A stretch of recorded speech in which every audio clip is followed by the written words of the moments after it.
저는 이 말씀으로 송도다운 송도라는 제목으로 이제 말씀을 나누려고 합니다. 저희 집에서 이제 교회까지 사이에 맛있는 찐빵과 만두를 파는 가게가 있습니다. 이제 큰 길 옆에 있어서 눈에 잘 띄는 것 같습니다. 근데 특별히 눈이 이렇게 펑펑 쏟아지는 날 그 앞을 지나가면 그 만두와 찐빵이 있는 그 솥에서 김이 모락모락 이렇게 올라오는 모습을 봅니다. 그때마다 저는 먹고 싶은 충동이 가슴에서 올라와 춤을 꿀꺽 생기곤 합니다. 그런데 만약에 이렇게 맛있는 찐빵을 먹기 위해서 그 찐빵을 반으로 이렇게 갈랐을 때 그 찐빵 안에 부드러운 그 팥고물이 없다면 여러분은 어떻게 하시겠습니까? 여러분은 아마 항의하면서 이건 찐빵이 아니다, 반품해 주든지 돈을 환불해 주라고 그렇게 항의를 할 것입니다. 제가 신대원에서 설교학을 배울 때 교수님들께서 반복해서 강조한 것이 있었습니다. 설교를 할 때 어떻게 해야 된다고 반복해서 강조한 것은 바로 적용이었습니다. 근데 설교에서 적용이 빠지면은 곧 안고 없는 찐빵과 같이 설교에 중요한 핵심이 빠진 그런 설교가 되고 만다고 그렇게 배웠습니다. 설교는 단지 성경의 지식만을 전해주는 것이 아닙니다. 설교는 듣는 이로 하여금 그들의 삶이 변화되도록 실제적으로 돕는 것을 목표로 하고 있기 때문입니다. 그 중에서 적용은 어떤 것입니까? 적용은 성경의 진리가 듣는 사람들의 삶에 녹아들어서 그리스도의 성품으로 변화되는 과정을 우리가 적용이라고 말할 수가 있습니다. 그러므로 설교자는 말씀을 잘 준비해야 됩니다. 그뿐만 아니라 이 적용이 실제적이고 구체적으로 제시되도록 설교자는 부단히 노력을 해야 됩니다. 물론 듣는 성도들도 마찬가지입니다. 성도들도 하나님의 말씀을 들을 때는 그 말씀을 잘 경청해야 됩니다. 그리고 그 말씀이 우리에게 주신 교훈이 내 삶에 잘 적용될 수 있도록 결단할 때 진정한 예배, 예배다운 예배를 드렸다고 말할 수가 있을 것입니다. 예수님께서도 말씀을 듣고 행하지 않는 사람에 대해서 평가를 하십니다. 그런 사람은 모래 위에 집을 지어서 풍파가 덮치자 모두 휩쓸러 가버리는 그런 경우와 같이 그 모든 수고가 헛되다고 그렇게 주님께서도 말씀을 하셨습니다. 오늘 말씀은 유다 백성들이 우리는 하나님의 백성으로서 이것만은 꼭 지켜야겠다고 맹세한 구체적인 내용이 담긴 서양문이기도 합니다. 구체적인 적용을 요구하는 말씀이라서 제가 개인적으로 설교하는데도 참 부담이 되기도 합니다. 그럼에도 불구하고 단 것보다는 쓴 약이 병을 치료하는 데 분명한 효과가 있습니다. 그리고 하나님의 말씀께서 주시는 교훈은 예나 지금이나 우리에게 진리이기 때문에 하나님께서 주신 그 말씀을 그대로 나누도록 하겠습니다. 지난주 말씀에서 유다 백성들은 하나님과 언약을 세웁니다. 그리고 그 언약의 말씀에 따라서 우리가 신실하게 이 말씀을 지키겠나라고 그리고 헌신하고 그렇게 맹세를 했습니다. 헌신이라는 것은 무엇입니까? 헌신이라는 것은 우리 몸과 마음과 시간을 하나님께 드리는 것을 헌신이라고 합니다. 물론 자신의 쉼을 포기해야만 헌신을 할 수가 있습니다. 그러나 여러분, 헌신하라고 이 앞에서 이야기해서 억지로 헌신을 할 때는 내 마음이 편하지가 않고 자유함이 없습니다. 어떻게 해야 우리가 기쁨으로 헌신을 할 수 있을까요? 그것은 하나님께서 우리에게 베풀어 주신 그 크신 사랑과 은혜를 깊이 묵상할 때 그 하나님의 놀라운 섭리가, 놀라운 사랑이 나의 육신의 힘보다 더 크게 느껴질 때 우리는 하나님의 일에 헌신할 수가 있는 것입니다. 세상 사람들이 섬기는 신에게 복을 달라고 돈을 드리고 제사를 지낼 뿐만 아니라 허리를 엎드려 절하기도 합니다. 세상 사람들은 그렇게 우상에게 복을 달라고 열심히 제사를 지냅니다. 그러나 하나님은 어떠셨습니까?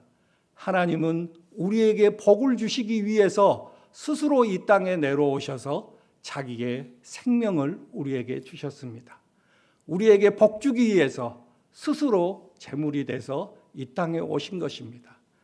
이런 하나님의 크신 사랑을 생각할 때 우리의 헌신은 아주 작은 것에 불과하다는 것을 알 수가 있습니다.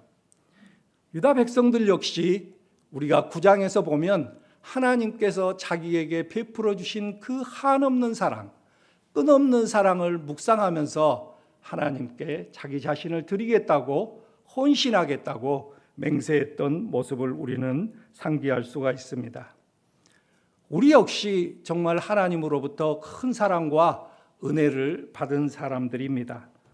그 은혜를 갚는 것을 뭐라고 합니까? 그 은혜를 갚는 것을 도리라고 합니다.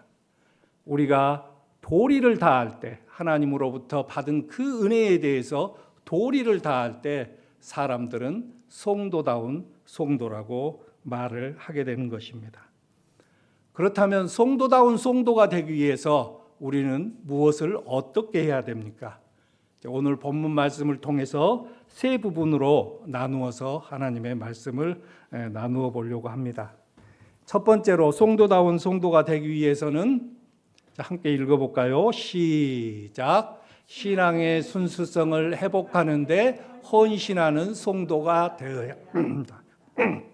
죄송합니다. 유다 백성들은 하나님과의 언약을 세우고 제일 먼저 자신의 가정들을 이방신으로부터 지켜야겠다고 그렇게 맹세를 하였습니다.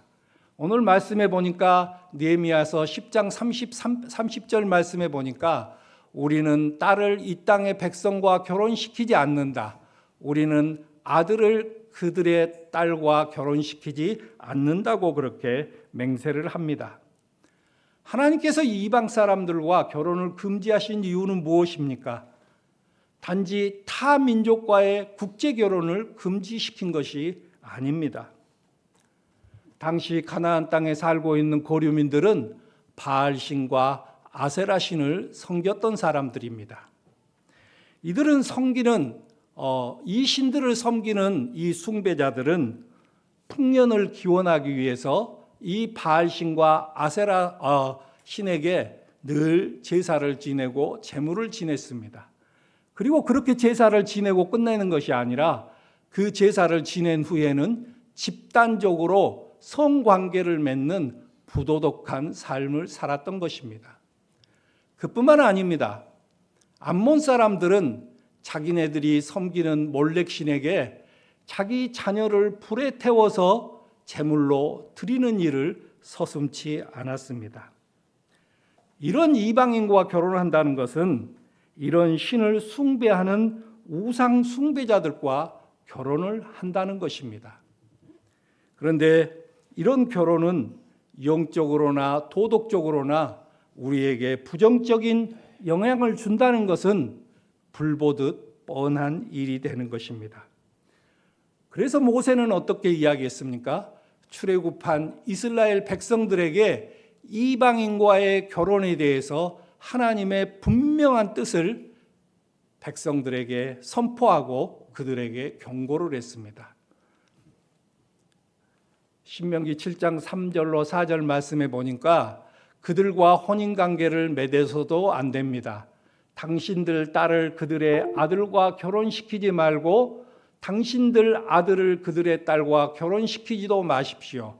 그렇게 했다가는 그들의 꾀임에 빠져서 당신의 아들이 주님을 떠나 그들의 신을 섬기게 될 것이며 그렇게 되면 주님께서 진노하셔서 곧바로 당신들을 멸할 것이라고 그렇게 경고를 했던 것입니다. 모세가 이렇게 하나님의 뜻을 분명히 전하고 경고했음에도 불구하고 이스라엘 백성들은 어떻게 했습니까? 이 하나님의 말씀을 지켰을까요? 아닙니다. 그들은 하나님의 말씀에 불순종했습니다. 단지 백성들만 그랬을까요? 아닙니다. 왕들도 하나님의 말씀에 불순종해서 이방 여인들과 같이 결혼했던 일이 우리 성경 역사에 줄줄이 나오고 있습니다. 그 대표적인 왕이 바로 솔로몬 왕입니다. 솔로몬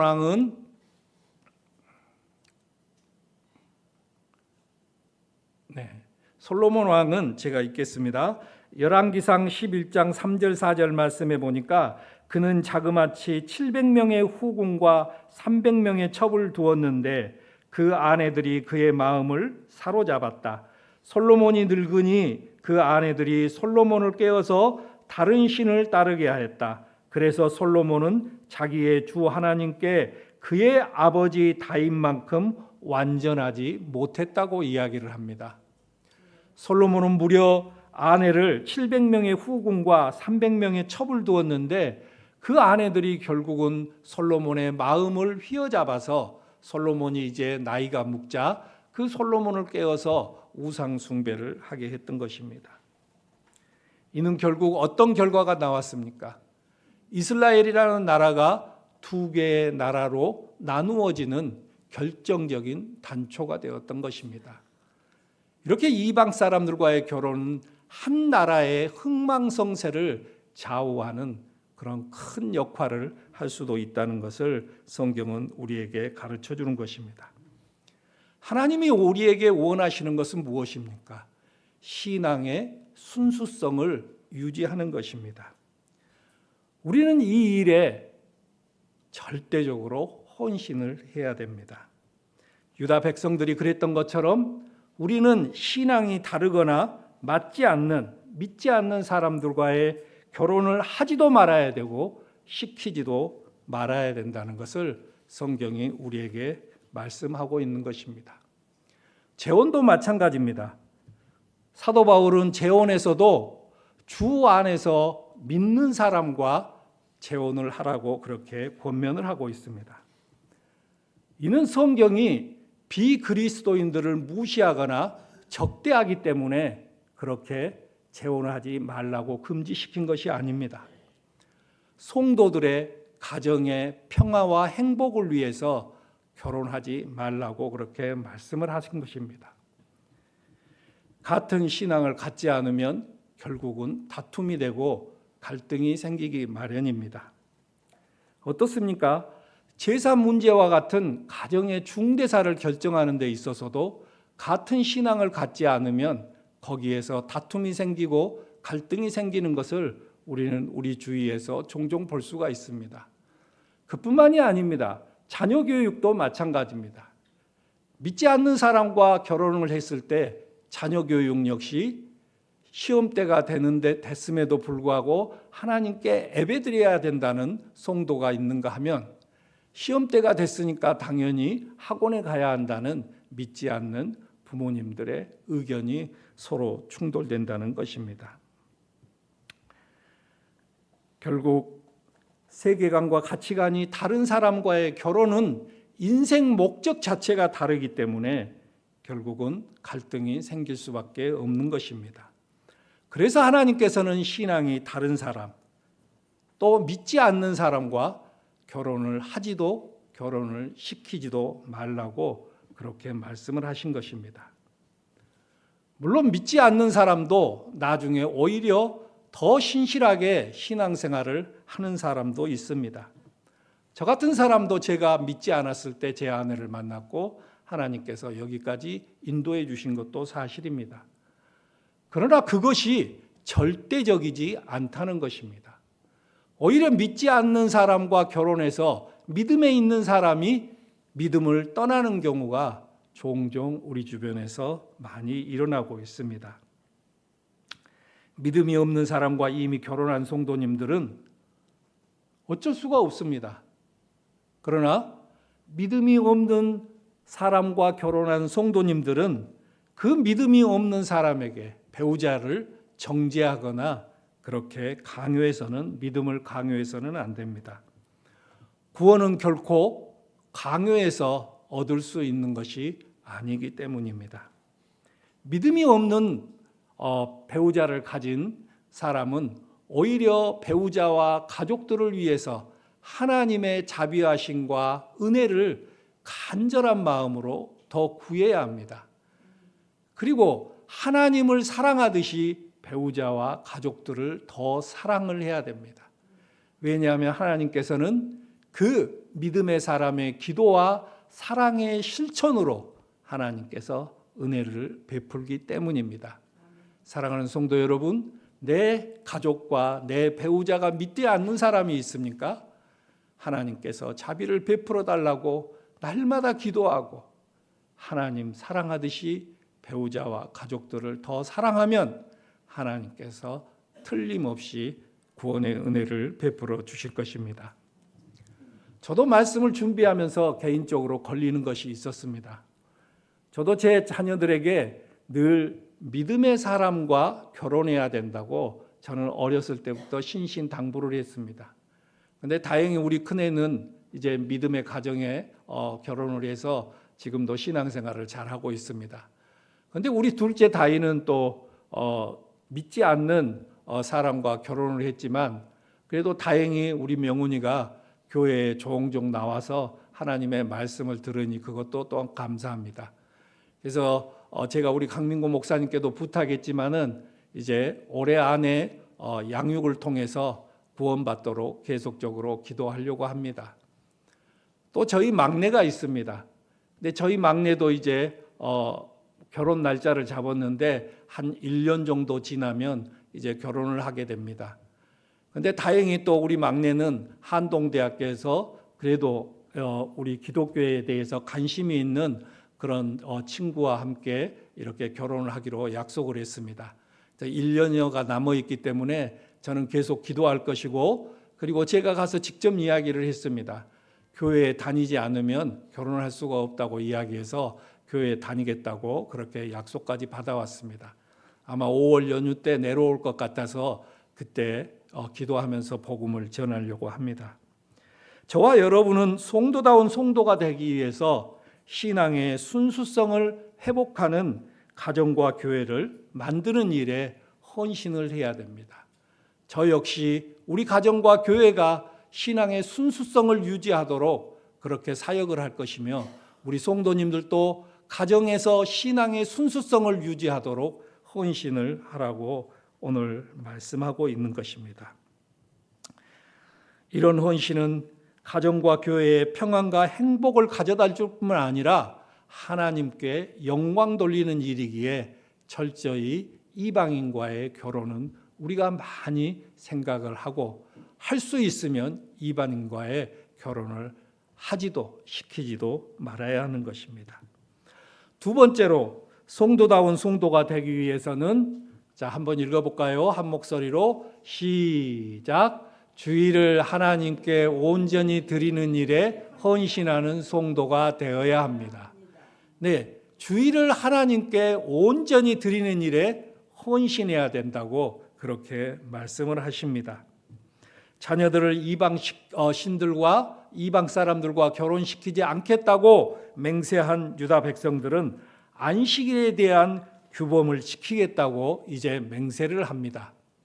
10장 3절 말씀에 보니까 이 땅의 백성이 안식일에 물건이나 어떤 곡식을 내다가 팔더라도 안식일에나 성일에는 우리가 사지 않는다. 7해마다 땅을 쉬게 하고 6년이 지난 빚은 모두 없애준다고 그렇게 서약을 했습니다. 안식일은 당시에 이스라엘 사람만 지키는 아주 독특한 관습입니다. 하나님께서 창조하실 때 6일 동안 일하시고 제7일 때 안식했던 것에서 유래한 것입니다. 안식년도 마찬가지입니다. 7년째 되는 해는 농사를 짓지 않고 땅을 쉬게 한 것입니다. 제가 시골에서 농사를 지어보니까 그래도 땅을 쉬게 했더니 그 다음에 훨씬 더 많은 수확을 거둘 수가 있었습니다. 땅도 충전이 필요하고 쉼이 필요하다는 것을 말해주고 있는 것입니다. 이들은 더 나가서 형제들의 빚을 탕감을 해 주었습니다.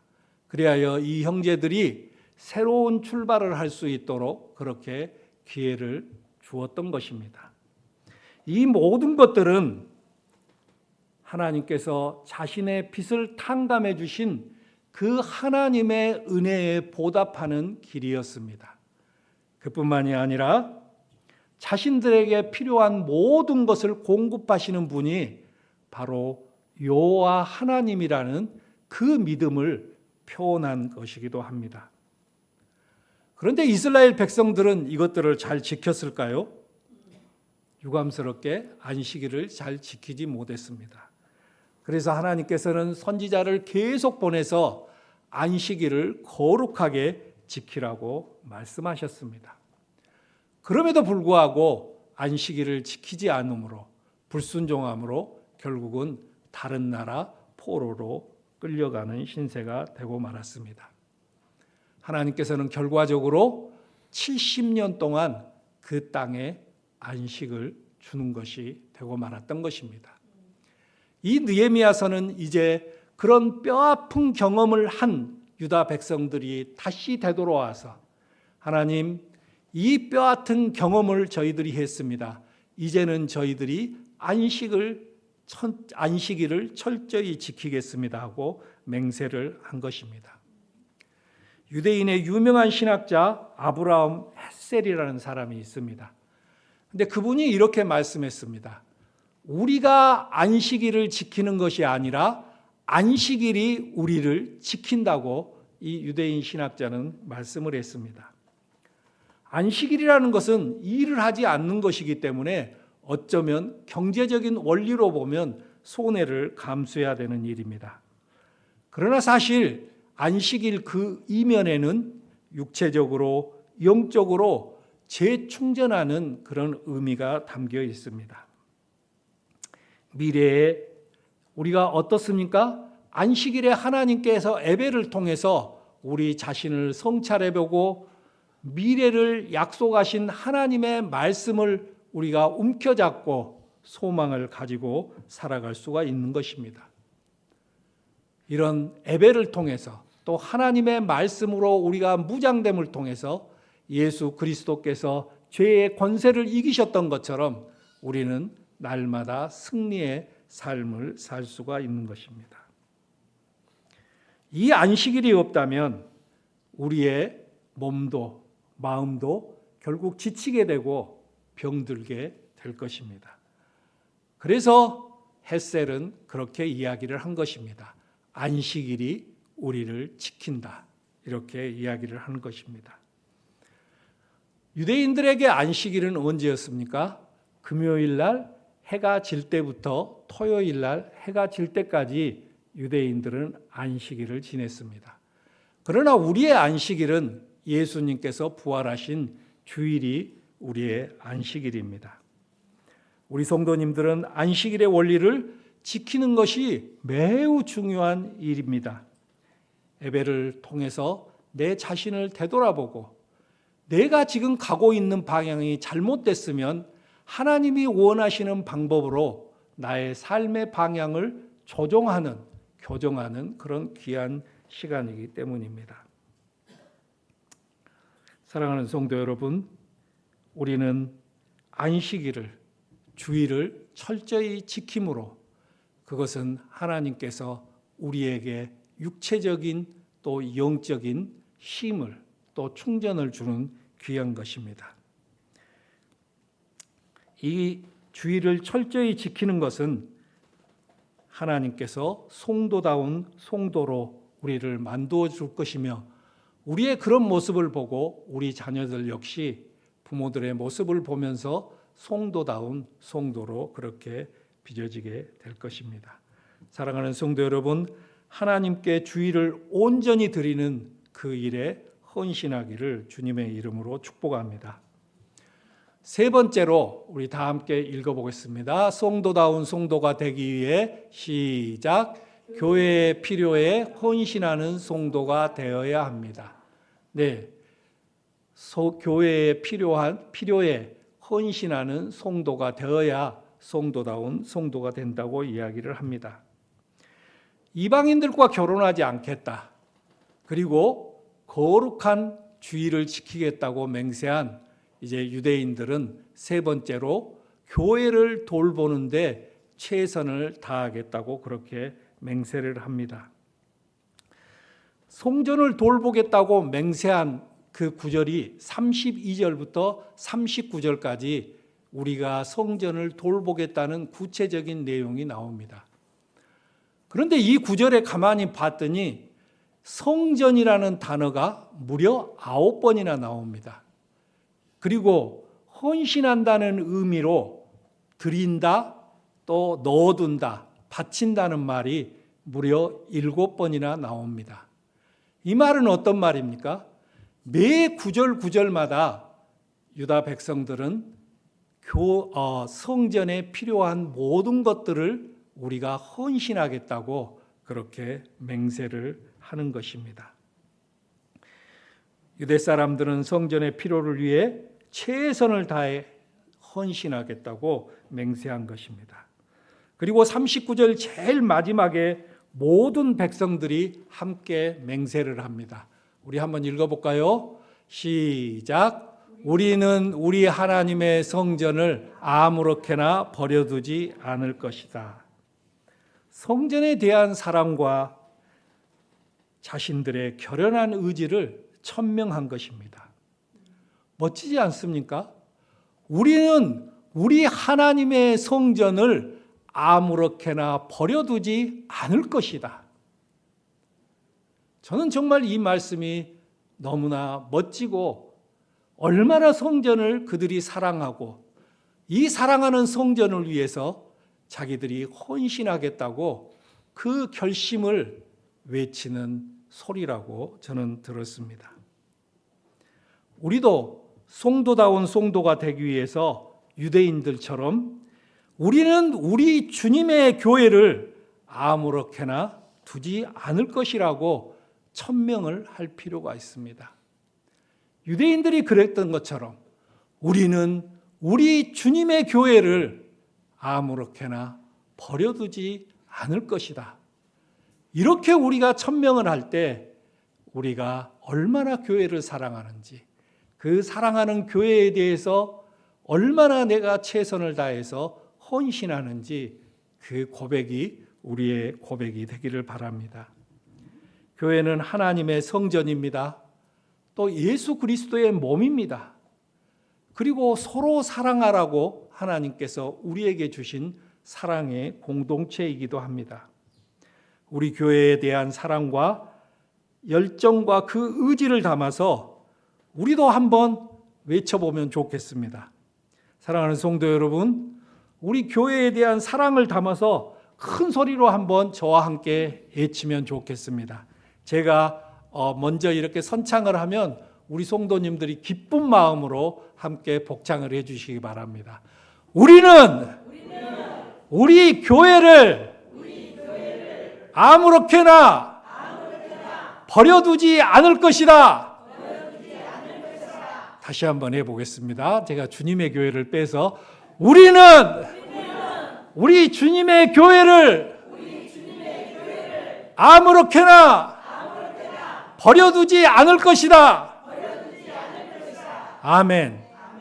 감사합니다. 여러분의 교회 사랑이 얼마나 큰지 제가 들을 수가 있었습니다. 그런데 교회의 필요에 대해서 가장 먼저 헌신했던 분이 계십니다. 그분이 누구십니까? 바로 우리 주 예수 그리스도십니다. 우리 주 예수 그리스도께서는 교회를 세우기 위해서 자신의 몸을 헌신하셨습니다. 자신이 죽어야만 이 교회가 세워진다는 것을 아시고 자신의 몸을 헌신한 것입니다. 그분의 죽으심으로 교회가 탄생하였고 그분이 부활하심으로 우리 교회가 소망을 가질 수 있게 되었습니다. 하나님은 저와 여러분을 사랑하시되 끔찍이도 사랑하셨습니다. 우리에게 생명을 주시고 우리에게 복을 주시기 위해서 스스로 하나님께서 제물이 되신 것입니다. 희생 제물이 되셨고 화목 제물이 되신 것입니다. 이런 하나님의 교회에 대한 헌신에 비하면 우리가 어떤 헌신을 하든 하나님의 헌신에 비하면 아주 티끌만큼도 못할 것입니다. 사랑하는 성도 여러분, 헌신하라고 할 때 억지로나 자유함이 없이 하기보다는 하나님께서 나에게 부어주신 그 놀라운 사랑, 그 은혜를 생각하면 기쁜 마음으로 헌신할 수 있게 될 것입니다. 지금은 비록 아프고 힘들고 어렵고 고난과 고통의 시간 속에 있을지라도 이런 시간들은 결코 영원하지 않습니다. 아픔의 시간도 영원하지 않습니다. 고통의 시간도 영원하지 않습니다. 그러나 하나님께서 함께 하실 새하늘과 새 땅에서의 그 시간은, 그 복된 시간은 우리에게 영원한 시간이 될 것입니다. 그곳에는 아픔도 없습니다. 그곳에는 고통도 다툼도 슬픔도 없습니다. 특별히 우리 노부모님들은 소망을 가지시기 바랍니다. 왜냐하면 그동안 몸을 너무 많이 써서 온 몸이 다 아픕니다. 어깨도 아프고 무릎도 아프고 허리도 아프고. 그러나 이런 아픔의 시간은 영원하지 않습니다. 우리가 주님 앞에 갔을 때 하나님께서 우리의 아픈 모든 것들을 깨끗하게 치료해 주실 것입니다. 우리 부활의 몸은 완전한 몸이 될 것입니다. 그때는 허리도 부여잡을 필요도 없고 어깨 아프다고 주무를 필요도 없고 그저 하나님과 아름답게 예배드리는 그 복된 시간이 우리를 기다리고 있는 것입니다. 성경은 이 땅에 살고 있는 성도들에게 그렇게 이야기합니다. 이 땅에 소망을 두지 말고 영원한 하나님 나라에 소망을 두라고 그렇게 말씀을 합니다. 사랑하는 성도 여러분, 이 땅이 영원한 것은 아닙니다. 소망을 두지 말고 저 하나님 나라에 소망을 두고 살아갈 때 이 땅에서의 힘들고 아픔은 잠실 것이고 하나님과의 복된 시간은 영원한 시간이 될 것입니다. 사랑하는 성도 여러분, 이제는 하나님의 말씀이 머리와 마음에만 머물게 하지 마시고 삶에 적용될 수 있도록 헌신을 해야 합니다. 말씀이 내 삶이 되도록 하나님께 기도해야 됩니다. 특별히 기도할 때 날마다 회개하십시오. 왜냐하면 그 회개는 하나님과 나의 막힌 담을 헐 뿐만 아니라 하나님과 진솔한 교통이 이루어지는 유일한 길이기 때문입니다. 저도 이 말씀을 계속 준비하고 유다 백성들이 계속적으로 회개했다는 본문을 쭉 읽으면서 하루에 5번은 회개한 것 같습니다. 아침에 일어나서 큐티를 할 때, 기도할 때 하나님께 회개하고 하나님의 은혜를 늘 생각을 합니다. 아침밥 먹고서도 그렇고, 점심밥 먹을 때도 그렇고, 저녁 먹을 때도 그렇고, 잠자리에 들 때도 하나님 앞에 회개하고 나에게 부어주신 그 한량없는 큰 사랑을 늘 기억합니다. 그렇게 했더니 하나님과 점점 더 가까움을 느낄 수가 있었습니다. 오늘 새벽에도 하나님께서 얼마나 큰 은혜를 베풀어 주셨는지, 모든 이방의 우상들은 사람들이 재물을 바치기를 원하지만 하나님께서는 스스로 우리를 살리기 위해서 스스로 재물이 되어서 이 땅에 내려오신 그 하나님을 생각할 때 제 마음속에 나의 헌신은 티끌만도 못한 것이라고 생각이 됐습니다. 우리가 기도할 때마다 하나님께 회개하고 예수님의 말씀처럼 적용하고 행하고 살지 못한 지난 날들을, 내 생각대로 내 뜻대로만 살아왔던 지난 날들을 회개하면 하나님께서 우리를 향해 얼굴을 다시 돌릴 것입니다. 그리고 하나님께서 우리의 기도를 들어주시고 그날에 성령의 역사가 우리 가운데서 일어나게 될 것입니다.